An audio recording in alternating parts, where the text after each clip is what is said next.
시편 23편 1절로 6절까지 우리 함께 암송하도록 하겠습니다. 시편 23편 1절로 6절 암송합니다. 시작.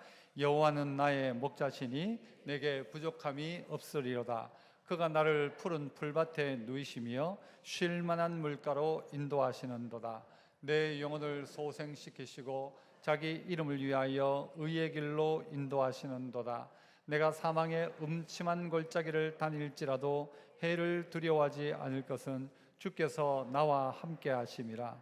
주의 지팡이와 막대기가 나를 안위하시나이다.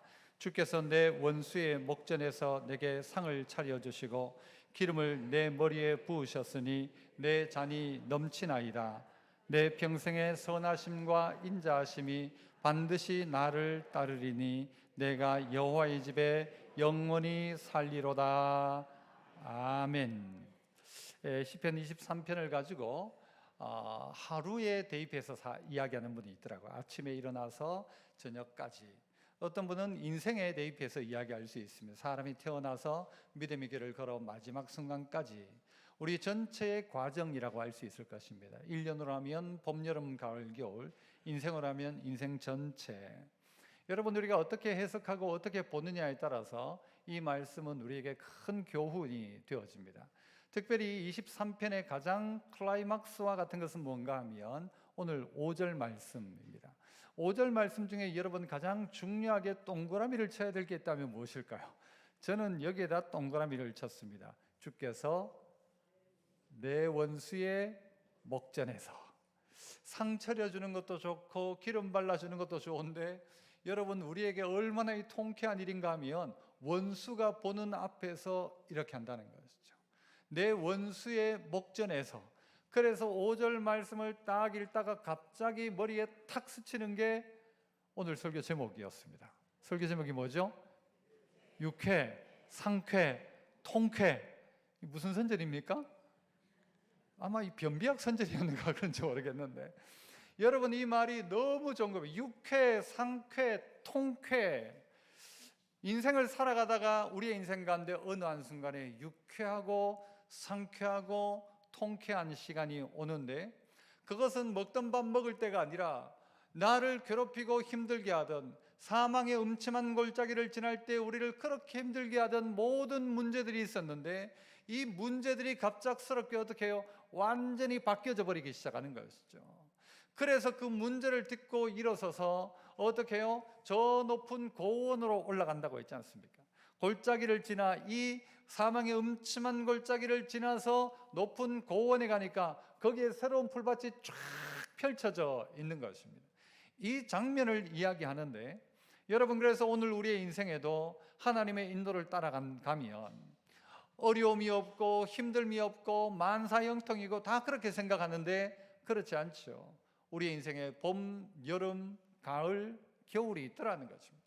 힘든 시기도 있다는 것이죠. 어려운 시기도 있다는 거죠. 그렇지만 그 자리를 딛고 순종의 끝자리에 딱 올라서니까 새로운 고원에 새로운 초장이 펼쳐지는데 그 가운데서 유쾌, 상쾌, 통쾌한 역사가 일어나더라는 것입니다. 여러분의 인생 가운데도 새롭게 펼쳐질 봄날 가운데 상쾌한 역사, 통쾌한 역사가 여러분의 것 되기를 축복합니다. 여러분, 우리의 삶이 그렇다는 거예요. 인도를 받으니까 양이 똑똑해서가 아니라, 자, 그렇다면 첫 번째 유쾌입니다. 유쾌가 뭐가 유쾌입니까? 주께서 내 원수의 목전에서 내게 상을 차려주셨다 이야기. 원수의 목전에서 상을 차려주셨다. 여러분, 이 말을 이렇게 할 수 있죠. 따라해 볼까요? 원수의 코앞에서 즐기는 뭐예요? 역전 드라마입니다. 여러분, 다 진 줄 알았어요. 사망의 음침한 골짜기 지날 때 끝났다, 죽었다, 이제는 소망 없다 싶었는데 마지막 순간 탁 잡고 올라서는 순간 어떻게 해요? 새로운 초원이 쫙 열려지는데 마치 이것이 원수의 코앞에서 즐기는 역전 드라마가 펼쳐지기 시작하더라는 것입니다. 영화 같은 것을 보면 여러분, 주인공이 악당에게 짓밟힙니다. 고생합니다. 어렵습니다. 안타깝습니다. 그러나 결정적인 장면 가운데 어떻게 해요? 그 자리를 딛고 일어서고 그 문제를 딛고 일어서 가지고는 역전의 역사가 일어나는 순간 우리 막 박수를 막 치죠. 이야, 그래, 그래야지. 그래, 이게 맞지. 그래, 이렇게 되는 게 맞지. 여러분, 이게 바로 육회 아니겠습니까? 우리의 삶에 원수들이 가득 있는데, 그러나 목자를 따라 인도함을 받아 딱 가보니까 원수의 목전에서 내게 상을 차려주셨다 했는데, 이 상은 옛날 분들은요, 이게 상을 주시는가, 상이 아니고 밥상입니다. 밥상. 큰 밥상을 차려주신다. 여러분, 큰 밥상을 차려줬다. 이걸 외국말로 하면 어디에 속할까요? 무슨 말로 하면 될까요? 무슨 상일까요? 뭐 잔치상 해도 되겠지만 뷔페입니다. 뷔페. 모든 것이 있는 뷔페. 우리에게 가장 풍성한 것 뷔페. 온갖 것이 다 차려져 있는 거죠. 그 차려진 자리에 우리를 초대하시는데, 여러분은 어떻게 생각하십니까? 원수가 내 앞에 있어요. 원수가 날 보고 있는데 내가 그 엄청난 상에서 밥을 먹고 있어요. 소화가 불량입니까? 소화가 잘 됩니까? 여러분의 이게 태도예요. 여러분에게 딱 먹는 순간 봐라 하고 먹습니까? 아니면 어이구 어쩌노 하고 두려워 떨며 먹습니까? 여러분 주로 어느 쪽에 속하십니까? 원수의 목전, 원수가 안 보이면 좋겠는데 원수가 보이는 앞에 상을 차려놨단 말이죠. 불편해요? 통쾌해요? 유쾌해요? 여러분 어떻습니까? 동물원에 가서 여러분 사자가 저 철창 안에 있어요. 철창 안에 있는데도 우리는 밖에서 뭐합니까? 팝콘 먹고 있습니다. 아이고 저 사자 네 아무리 그래 봐라 사자를 보며 줄까 할 수도 있습니다. 먹어볼래? 라고 할 수도 있습니다. 여러분 겁날 게 없는 것입니다. 도리어 더 통쾌한 장면이죠. 더 유쾌한 장면이죠. 얼마나 좋습니까? 원수가 보는 앞에 상을 차려놓은 거예요. 저는 제 인생에 가장 기억에 남는 음식 하면 처음 먹었던 그 짜장면이었습니다. 초등학교 제가 5학년 때인지 6학년 때쯤이었는데요. 교회에서 이제 노회 성경 고사 대회를 나간다고 우리 교회에서 몇 명을 데리고 고사 대회를 가는데 그날 가까운데 우리 동네에서 그날 시험이 있었어요. 그날 짜장면을 먹는데 여러분 짜장면을 먹고 난 다음에 제가 어땠을까요? 입을 깨끗하게 닦았을까요? 안 닦았습니다. 어떻게 했을까요? 짜장면 묻히고 있었어요. 하루 종일 짜장면 묻히고 있었어요. 왜요? 자랑하려고. 뭐 자랑? 나 짜장면 먹었다. 나 짜장면 먹었다. 지나가는 동네 애들 앞에 야 입에 뭐 묻었다. 오늘 짜장면 먹었다. 그거 자랑하고 싶었어요. 내가 그거 먹었다는 것 자체가 자랑이에요. 오늘 내가 그 주인이 차려놓은 엄청난 밥상 앞에 앉아있다는 사실 자체가요 감격이고 감동이라는 거죠. 이렇게 좋은 일이 어디 있습니까? 끝난 줄 알았는데 이제 내 인생 끝났다, 사망이 음침한 골짜기였다. 그런데 조금만 더 따라 올라가니까 놀라운 세계가 열리기 시작하더라는 것이죠. 주인을 기다리던 종들 힘들었습니다. 신랑을 기다리는 신부 힘듭니다. 그러나 주인이 오기를 기다리고 있었던 그들을 향하여 성경 누가복음 12장 37절은 이런 이야기를 합니다. 등불을 켜고 신랑을 기다리는데 어떻게 기다리는가 하면요 방금이라도 금방이라도 오면 문을 열어줄 것처럼 기다리고 있는 종들에 대한 이야기를 하면서 주인이 오기만 오면 막 딱 기다리고 있다가 무슨 소리만 나면 문 열어주려고 기다리는 종들처럼 있는 그들에게 주인이 와서 깨어있는 것을 보면 남들 다 자는데 힘들고 어렵게 뻘을 이렇게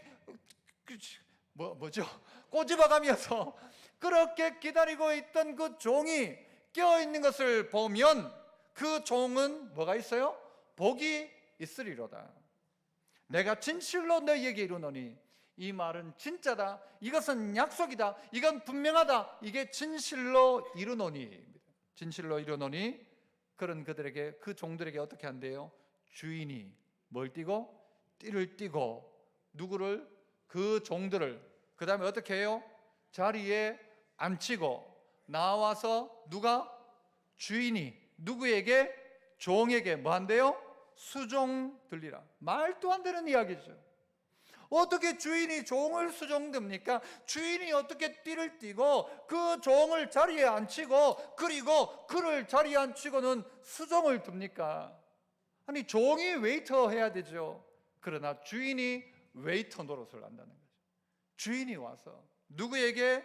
깨어있는 이에게, 누구에게? 버틴 그에게, 신랑을 기다린 그에게, 말씀 따라 묵묵히 그 자리를 지키고 있는 그에게 펼쳐진 새로운 푸른 초장, 새로운 밥상이 차려져 있는데 주인이 다 차려놓은 거예요. 주인이 다 차려놓았어요. 그 식탁의 주인이 우리를 초대하는 것입니다. 그리고 그 주인이 종을 그 자리에 앉히는 거예요.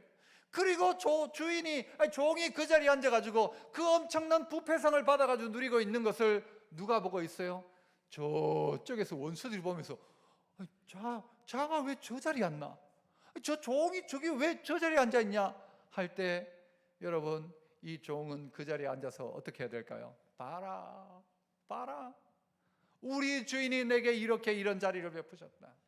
우리 주인이 나에게 이런 큰 상을 베풀어 주셨다. 자랑하고 앉아있을 이걸 생각하니까 유쾌해요, 안 해요? 여러분, 그가 본다는 사실 자체가 너무 유쾌한 거예요. 너무 좋은 거예요. 주인이 상 차려놓은 것 보니까. 여러분, 우리가 언젠가 다 승리해가지고 이 상을 맞이하게 되는 것입니까? 성도들 한 주간 살면서 여러분 다 승리해서 이 잔치 자리에, 이 뷔페상에 초대가 된 것입니까? 어떤 사람은요, 이 한 주간 살면서 절망적인 한 주간을 보낸 분도 있었을 거예요. 어찌 나를 버리시나이까 하는 사람도 있었을 거예요. 실수하고 실패하고 죄짓고 그랬던 사람도 있을 겁니다. 하지만 중요한 것은요, 오늘 이 자리에 올라왔다는 거예요. 병든 자도 오고 깨진 자도 오고 실패한 자도 오고 다 오라고 하셨어요. 다 와라. 병든 자 와라. 지친 자 와라. 수고하고 무거운 자 다 내게로 오라 말씀하셨어요. 가니까 어떻게 해요? 상을 다 차려 놓으신 거예요. 베드로가 주님을 부인했지 않습니까? 부인했던 베드로, 주님이 오셔가지고 베드로에게 어떻게 하셨어요? 몽둥이 들고 너 좀 맞자 하신 게 아니에요. 베드로 보고 뭐라고 이야기하십니까? 와서 조반을 먹어라. 와서 조반 먹어라. 미안해서 못 먹어요. 어떻게 밥을 먹어요? 그런데 베드로 보고 이야기했어요. 와서 조반 먹어라. 베드로야, 먹어라. 먹고 난 다음에 이야기하시죠. 네가 나 사랑하냐? 고기를 뒤적거리면서 이야기하시죠. 너 나 사랑하냐? 여러분, 우리의 인생에 어떨 때는요, 성공도 있고 실패도 있어요. 하나님의 말씀에 순종할 때도 있지만 하나님의 말씀을 떠나 살아갈 때도 있죠. 그런데 실패했던 우리, 주님을 부인했던 우리이지만 주님은 오셔가지고 상을 차려놓고 밥 먹어라 하시는 거예요. 자녀들이 늘 부모에게 순종합니까? 자녀들이 늘 시험 성적표 100점을 받아옵니까? 빵점도 있고 50점도 있고요. 그런데 어떻게 해요? 그 부모는 밥상 차려놓습니다. 와서 먹어라. 와서 먹어라. 예수님의 제자들이 예수님을 부인할 걸 알았지만 예수님 어떻게 하십니까? 띠를 띠고 예수님이 수건을 준비하시고 제자들의 발을 다 씻어주시죠. 그리고 어떻게 하세요? 먹어라. 이것은 내 몸이다. 이것은 내 피다. 주님의 피와 살을 우리에게 주시면서 이것은 신령한 음료, 신령한 양식이다 하시면서 그들에게 주셨습니다. 이게 우리에게 공급하시는 하나님의 은혜인 것이죠. 우리가 잘해서가 아니었어요. 양이 대단해서가 아니에요. 그 양을 사랑하는 목자가 대단해서 우리를 그렇게 하시는 것입니다. 내가 뭔가를 잘하고 착하고 성공하니까 그 자리에 앉히는 것이 아니라 어떤 면에서는요, 주인이 좋으신 분이니까 우리를 그 자리에 앉혀가지고 밥 먹여가지고 정신 차리게 하고, 야단 안 치고 또 그래가지고 또 먹이고 또 먹여가지고는 어쨌든 그가 그 위대한 목자를 따라가기를 결단하도록. 어떤 분은 그런 이야기 하죠. 야, 교회 가면 무슨 밥이 나오나 떡이 나오나. 교회 다니면 밥 나오나 떡 나오나. 우리 교회는 밥 나옵니까 안 나옵니까? 떡 나와요 안 나와요? 뭐도 나와요? 국수도 나와요. 주님 따라가면, 예수 믿으면 밥이 나오나 떡이 나오냐, 다들 그렇게 이야기할 때가 많아요. 바보처럼 살아가니까. 그러나 주님을 따라갔던 끝자락 가운데 주님이 그 고원에서 새로운 상을 쫙 펼쳐주시는 것이죠. 그래서 우리는 어떻게 합니까? 등불을 켜고 신랑을 기다리는데 금방 오자마자 오면 안 기다리고 주님이 오시도록 문 열어드리려고 있는 종들처럼 깨어있다면, 주님 그랬던 우리, 믿음으로 살았던 우리, 어떨 땐 실패하고 어떨 때는 죄 짓고 어떨 때는 연약하지만, 그러나 그런 우리를 주님이 어떻게 해요? 직접 우리를 수종되시면서 주인의 상에 참여하는, 주인의 즐거움에 참여하게 되어지는 우리를 만들어 주신다는 것입니다. 믿음의 성도 여러분, 우리에게 있어서 그래서 오늘 원수의 목전에서 차려주시는 상, 이것은 원수의 코앞에서 즐기는 우리의 인생의 역전 드라마인 것입니다. 우리를 욕하고 비난하던 그들이 우와 부러워라, 우와 부럽다, 자는 도대체 어떻게 해가지고 살 때는 그랬는데 야 어떻게 저 자리에 앉아서 저렇게 먹을 수가 있냐, 깜짝 놀라는 역사가 일어나게 될 것이라는 것입니다. 요한계시록 가운데 보면요, 마지막 우리가 저 천상에서 드리는 예배 장면들을 우리에게 보여주기도 합니다. 그 자리가 무엇입니까? 천상에서 올려드리는 가장 복된 뷔페 자리입니다. 그래서 우리는 주일마다 교회 와서 말씀을 듣다가 어떨 때는 찬양을 하다가 어떨 때는 자리에 앉기만 앉았는데 어떨 때는 막 찬양을 따라 부르다가 넘치는 감격에 어떨 때는 하나님 앞에 죄송해서 울고 어떨 때는 하나님 고마워서 울고 어떨 때에는 감당 못한 하나님의 은혜를 깨닫고 난 다음에는요, 야 내가 이런 사랑을 받아도 되냐 싶은 생각이 들 때가 있죠. 오늘 우리의 삶 속에 역전의 은혜가 있기를 축복합니다. 역전이죠. 그 역전은 어떻게 일어납니까?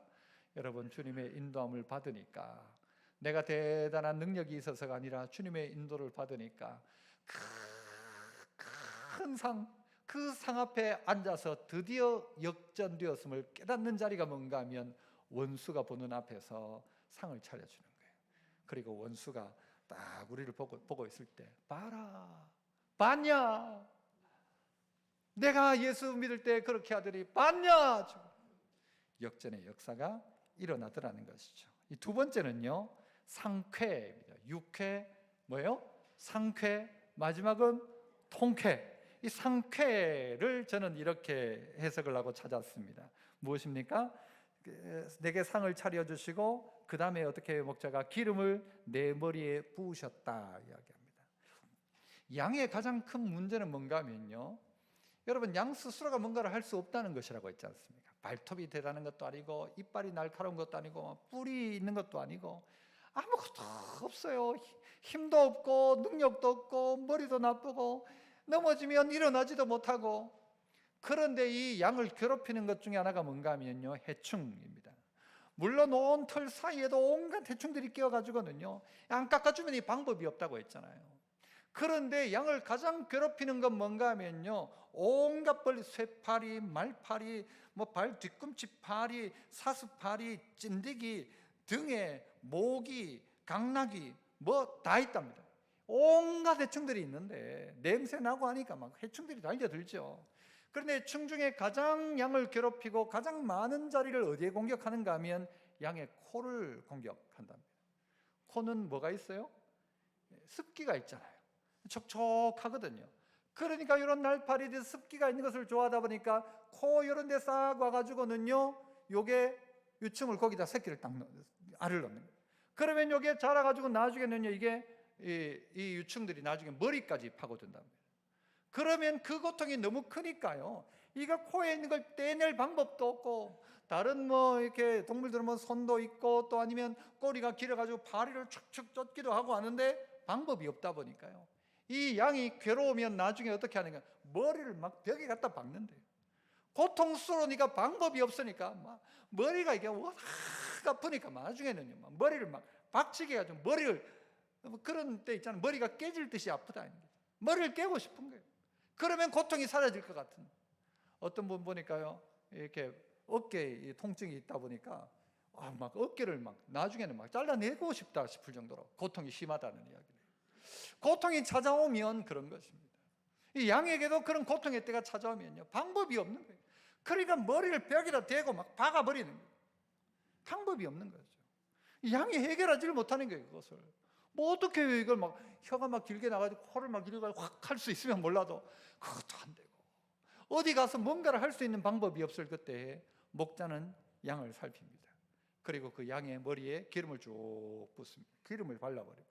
기름을 발라버리면 해충들이 찾아오지를 못하고요, 그 다음에는 이 코에 있는 코파리들도 자리를 잡지를 못한답니다. 그래서 목자는 양에게 기름을 붓습니다.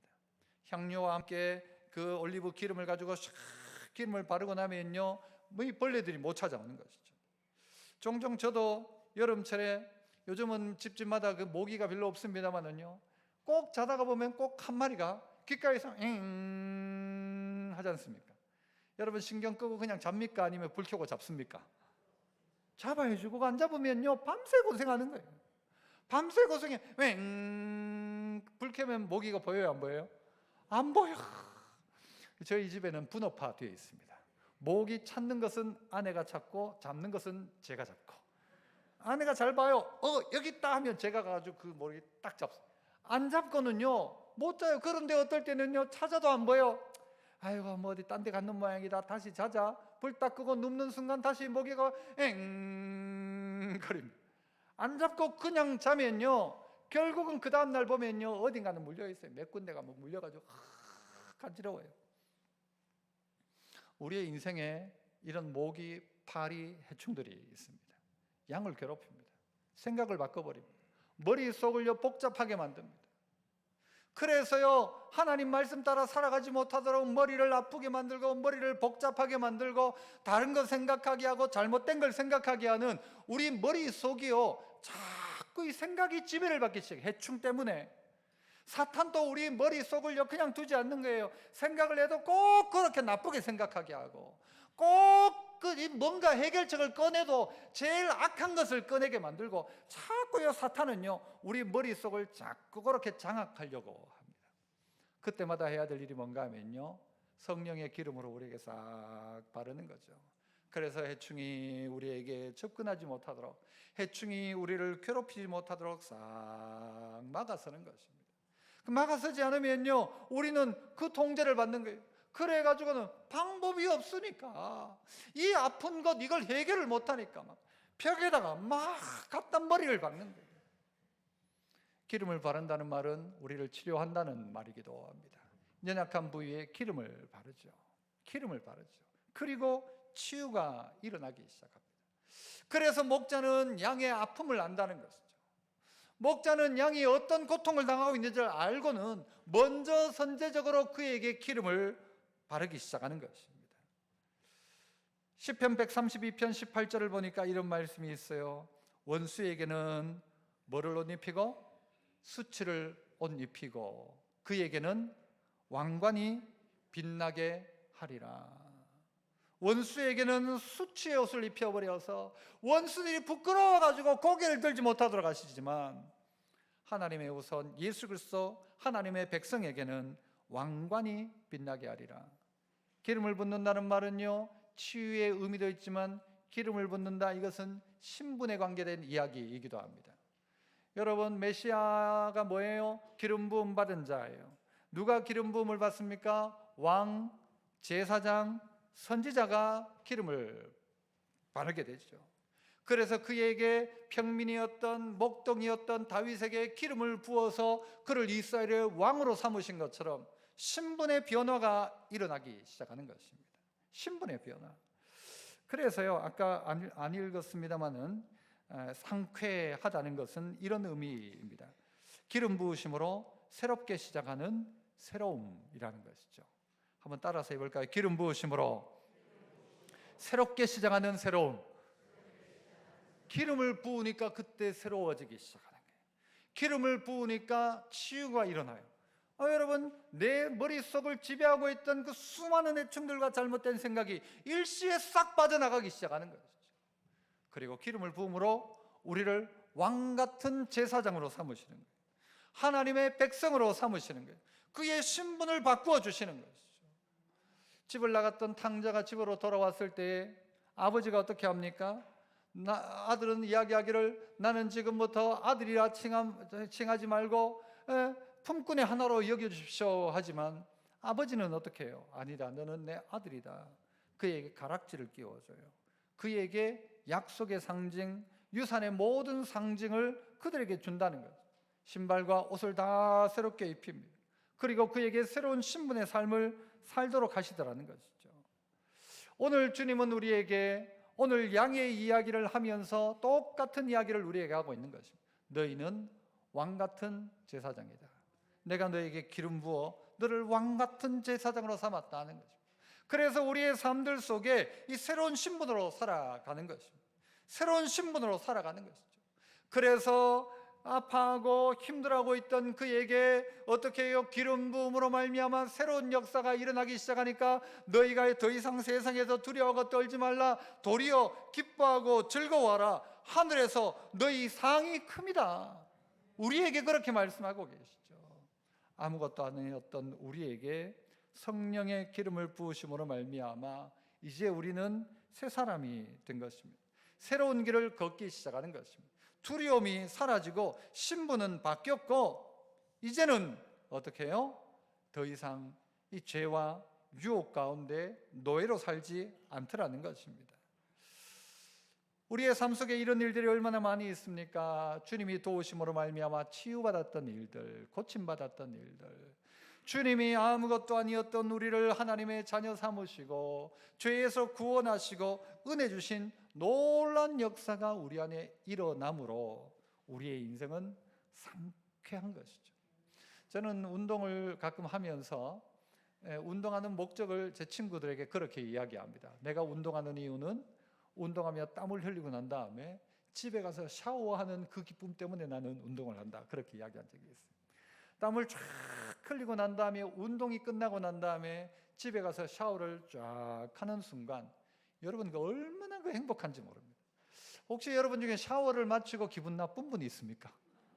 샤워를 끝났는데 오늘 막 샤워하고 나니 기분이 나쁘다. 여러분 그런 거 없죠. 우리를 깨끗하게 씻는 것입니다. 기름으로 다시 한번 싹 바르는 것입니다. 잘못된 모든 것을 떨쳐내는 것입니다. 안에 있던 모든 찌꺼기와 먼지를 다 씻어내는 것입니다. 날마다 주의 성령의 기름을 내게 부으셔서 날마다 주의 성령의 기름을 내게 바르심으로 말미암아 생각 속에 죄 짓지 말고 생각 속에 악하고 잘못된 것 따라가지 말고 하나님의 뜻 이루는 삶 되게 하옵소서. 여러분 그의 인생이 상쾌한 인생 되는 것이죠. 상쾌한 여러분 되시기를 축복합니다. 질병에서 벗어나기를 축복합니다. 여러분 이게 생각의 문제이기도 한 것입니다. 생각의 문제이기도. 하나님 나를 치료하옵소서. 왜 생각의 문제입니까? 신분이 바뀌는 순간 생각은 바뀌게 되어져 있습니다. 내 신분이 왕같은 제사장이다라고 생각하고 보기 시작하면요 문제거리가 문제가 아닙니다. 내가 하나님께서 하나님을 그 신랑을 기다렸던 그에게 베푸는 하나님의 은혜를 경험한 사람의 입장에서는요 문제거리가 아닌 것입니다. 이겨내고 승리하는 거죠. 하나님 그래서 날마다 나에게 성령으로 기름 부어 주옵소서. 성령으로 기름 부어 주옵소서 기도해야 될 것이고요. 마지막 세 번째는요 통쾌입니다. 통쾌. 한번 따라합시다. 통쾌. 통쾌는 어떤 통쾌입니까? 여러분 보니까 기름을 내 머리에 부으셨으니 다음에 뭐라고 이야기해요? 내 잔이 넘치나이다. 그렇게 내 잔이 넘치나이다. 잔이 넘친다고 이야기합니다. 이 통쾌에 대해서는 이렇게 이야기할 수 있습니다. 따라서 해볼까요? 넘치는 은혜로 완성되는 해피엔딩. 은혜가 워낙 넘치다 보니까요 이제 이 은혜로 말미암아서 어떻게 해요? 마지막 마무리가 해피엔딩으로 끝나는 것이죠. 내 잔이 넘치나이다 라는 말은 여러분 앞부분을 통해서 보면 기억하실 것이 여호와는 나의 목자시니 내가 뭐예요? 내가 부족함이 없다 했어요. 부족함이 없다. 그런데 여기 와서는요 내 잔이 넘친다라고 고백하고 있어요. 부족함이 없다라는 말은 커브로 이야기하자면 물이 가득 차 있으면 부족함이 없다 일 것입니다. 그런데 내 잔이 넘치나이다 이 말은요 부족함이 없는 단계를 넘어서서 넘쳐 흘러버리고 있다는 것이죠. 넘쳐 흘러버리고 있다는 것이죠. 부족함이 없는 단계를 넘어서서 나중에 이가 고백하기를 이 양떼가 성도들이 고백하기를 뭐라고 고백하는가 하면 내 잔이 넘치나이다. 이건 내 수준을 넘어선 것입니다. 이 은혜는 내가 감당할 수 없는 은혜입니다. 어떻게 내가 이런 은혜를 받을 수 있습니까? 이건 내가 감당할 수 없는 은혜입니다. 이 고백을 하는 것이 내 잔이 넘치나이다 라고 고백하더라고요. 부족함이 없는 인생에서 넘치는 인생, 넘치다 보니 어떻게 해요? 이 넘치는 것이 막 흘러가기 시작하는 거예요. 가만히 그런데 알고 봤더니 넘치는 게 아니라 이 잔이 처음에는요 뭔가를 가득 채우고 흘러 넘치는 줄 알았어요. 나중에 알고 봤더니 이 잔이 물속에 잠겨 있는 거예요. 마치 그와 같은 거예요. 처음에는 이 컵 안에 물이 조금씩 들어가서 부족함이 없다 됐는데, 넘쳐나기 시작했는데, 나중에 알고 봤더니 넘쳐나는 정도가 아니라 이 잔 자체가 그 은혜 속에 잠겨 있는 거예요. 우리의 인생이 그렇지 않습니까? 하나님 받은 은혜를 생각해 보면, 우리가 잊어먹어서 그렇지 생각만 해보면 받은 은혜가 얼마나 큰 은혜입니까? 우리가 생각하는 수준 정도가 아니란 말이에요. 놀라운 은혜가 우리 가운데 임했죠. 에베소 3장 20절, 우리의 온갖 구하는 것, 기도하는 것이나 또 생각하는 것에 어떻게 하신대요? 더 넘치도록 하시는데, 그것도 어떻게? 능히 하실 수 있는 분이시다, 하나님이. 우리의 생각하는 수준만큼의 하나님이 아니라, 우리가 구하는 기도의 제목만큼의 하나님이 아니라, 하나님은 우리에게 어떻게 해요? 더 넘치도록 능히 하실 이에게, 그분이 우리의 하나님이라는 거죠. 그분이 우리에게 어떻게 하시는가? 넘치도록 채우신다. 넘치도록 채운다는 말은요, 한 번 채우고 끝난다는 말이 아니라 지속적으로 반복적으로 계속해서 차고 흘러 넘치고 있다는 것이죠. 그래서 성경의 역사 안에 보면 부족함이 없어요. 부족한 게 없어요. 오병이어 사건에 5,000명이 먹고도 그들이 어떻게 했어요? 한 2명이 모자랐다가 아니라 5,000명이 먹고도 12강주리가 남았다. 4,000명을 먹이고도 7강주리가 남았다. 남는 역사가 일어납니다. 가나 혼인잔치에 포도주가 끝났을 때 주님이 가시자 끝났던 그 자리에 새롭게 포도주가 공급되어지는 역사가, 잔치가 계속되는 역사가 일어났다는 것이죠. 천상의 마지막 우리가 주님 앞에 설 때에 천상의 잔치가 열린다고 했어요. 그 잔치에 먹을 것이 없는 게 아니라 그 온갖 12의 계절을 따라 가지고 온갖 과일들이 있는, 여러분 우리는 그 자리를 들었고 기다리고 있는 것 아니겠습니까? 그 잔치의 마지막 주님이 나와 함께 먹고 내가 주와 함께 먹는 그 잔치자리의 초대가 여러분 성경의 마지막 마무리죠. 혼인잔치가 여러분 성경 전체의 마지막 하이라이트인 것입니다. 그 자리에 주님과 함께 하면서 넘치는 은혜 앞에 감격하며 내 잔이 넘치나이다. 너무 많이 받았습니다. 너무 많은 은혜를 받았습니다. 내 수준보다 훨씬 큰 은혜를 받았습니다. 내가 이거 받아서 되겠습니까? 싶은 거죠. 나는 품꾼의 하나라고 여겨달라고 하는데 아버지는 너는 내 아들이다 말씀하시고, 그에게 다 허비했는데도 불구하고 아버지는 다시 아버지를 그에게 주기 시작하죠. 그를 경험하는 것입니다. 양은 어리석다고 이야기했습니다. 그러나 양은 목자가 있으면 전혀 걱정할 게 없습니다. 목자는 양을 배불리 먹도록 인도하시는 분입니다. 목자는 양을 소생시킵니다. 목자는 양을 안전하게 지킵니다. 목자는 양을 우리 안으로 인도합니다. 목자는 양을 위해 존재합니다. 양들이 사는 방법은 목자 앞에서 사는 것입니다. 그러므로 양은 풀 보고 다니는 게 아닙니다. 양은 목자 따라가는 것입니다. 풀 따라가는 것이 아니라 목자 따라가는 것입니다. 풀 보고 신앙생활하는 것이 아니라 하나님 보고 따라가는 것입니다. 그러면 부족함이 없는 삶에서 이제는 어떻게 해요? 넘치는 삶으로 이미 바뀌어져 있는 자신을 발견하게 되는 거예요. 그래서 주님이 뭐라고 말씀하셨어요? 누구든지 목마르거든 내게로 와서 마셔라. 내게로 와서 마셔라. 내 속에서 생수의 강이 흘러 넘쳐난다. 주님께 가니까요, 풍성한 거예요. 자꾸 나오는 거예요. 자꾸 넘쳐나기 시작하는 거예요. 다 죽어도 남음이 있는 것이죠. 오늘 말씀을 정리합니다. 육회, 상쾌, 통쾌입니다. 성도들이 그랬으면 좋겠어요. 성도들이 막 찌들어 있다가도 생각해보면, 내 신분이 어떠한가를 생각해보면요, 나중에 원수 앞에서 여러분 계가를 부르게 될 그날을 생각하니까 벌써 속이 좋은 거예요. 기분이 좋은 거예요. 유쾌한 거예요. 원수의 목전에서, 원수의 코앞에서 즐기는 역전 드라마, 얼마나 통쾌할 일입니까? 얼마나 상쾌합니까? 주님이 내 머리에 기름을 싹 바르시니까 더 이상 가려울 것도 없고 아픈 것도 없고 통증도 없고 고침받기 시작하는 거예요. 신분이 바뀌기 시작하는 거예요. 얼마나 통쾌합니까? 내 인생에 부족함이 없는 정도가 아니라 넘치는 역사가 일어나니까 이 주인공이 다 되시기를 축복합니다. 은혜로우신 아버지 하나님 감사합니다. 우리의 인생에도 주님을 따라감으로 말미암아 유쾌, 상쾌, 통쾌한 인생 다 되게 하여 주시옵소서. 주님을 따르는 길 가운데 사망의 음침한 골짜기 되어 있고 원수들은 나를 향하여 손가락질하며 예수 믿으면 뭐가 나오냐라고 이야기하는데 우리는 묵묵히 주님을 기다리며 주님 오실 그때에 당장이라도 문 열어줄 것처럼 껴있는 성도 되어서 문 열어줄 때 주님이 우리에게 상을 차려주시고 주님이 우리를 정말 대접하시는 놀란 그 엄청난 축복의 잔치 앞에, 그 잔치상 앞에 설 그날 바라보고 믿음으로 살아가는 저희들 다 되게 하여 주옵소서. 예수님 이름으로 기도합나이다. 아멘.